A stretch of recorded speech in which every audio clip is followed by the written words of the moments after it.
I was a little bit reluctant to make this video because it seems so boring off the back of all the hazard tree work I just did, and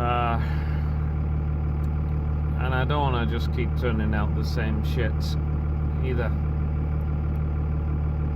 But I thought about it, and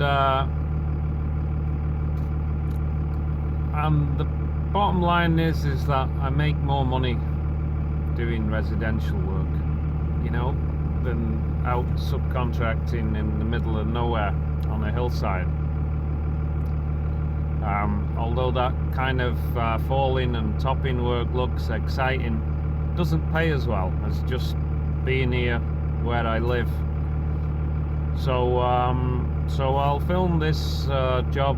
It's a tight takedown of a dying grand fir, although it's not as tight as it was when I priced it, because the neighbour has very kindly offered to move his woodshed, or we can move it. He's moved the wood out as far as I expect him to have done by today, and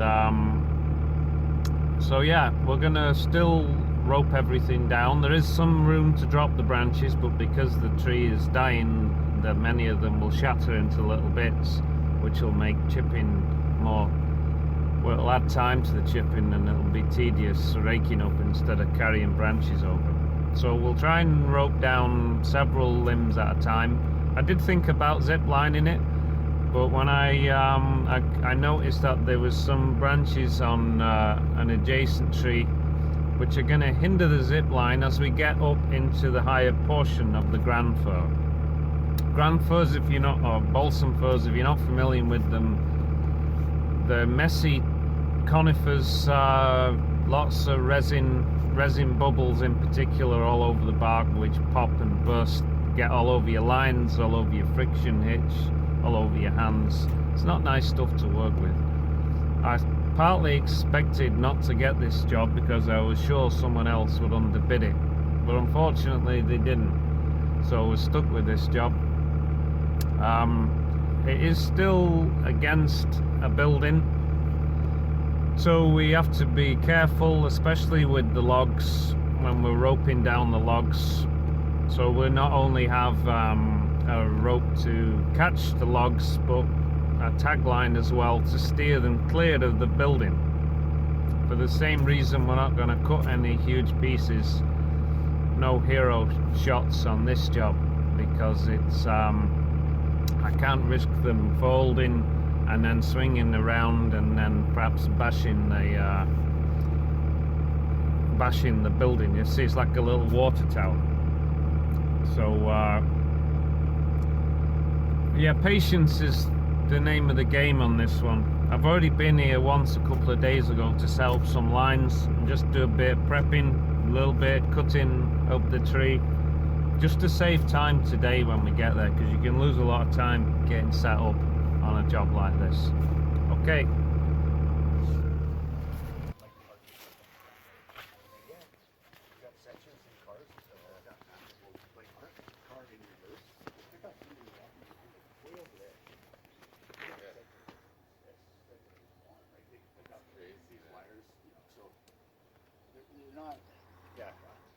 When it's out of human's hands, I don't, like you say, maybe you don't want to throw them. You know, drop in a package.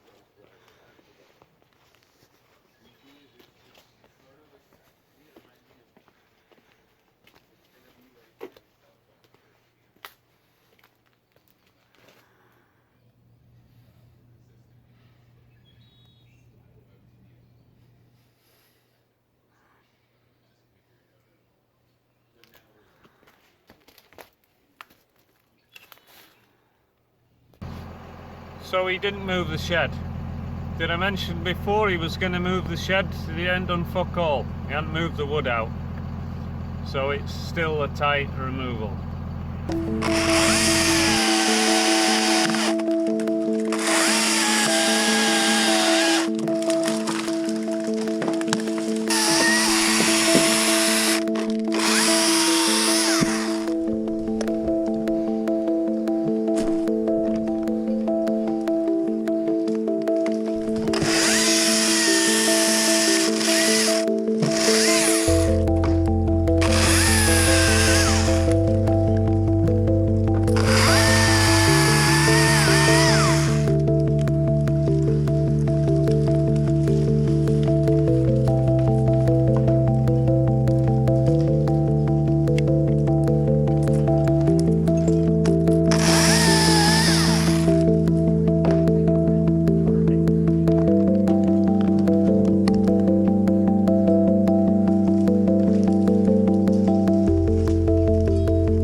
Okay.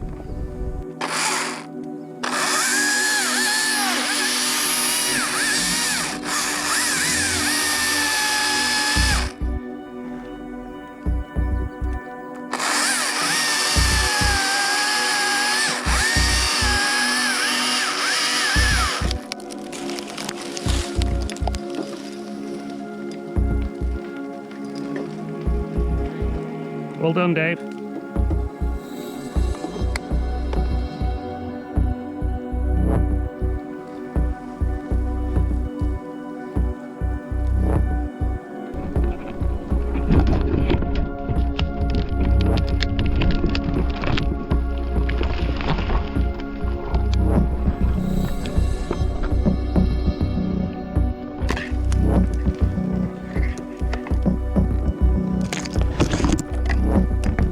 Done, Dave.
Not so cool for making lumber out of this. Ah, I thought something snapped. Alright.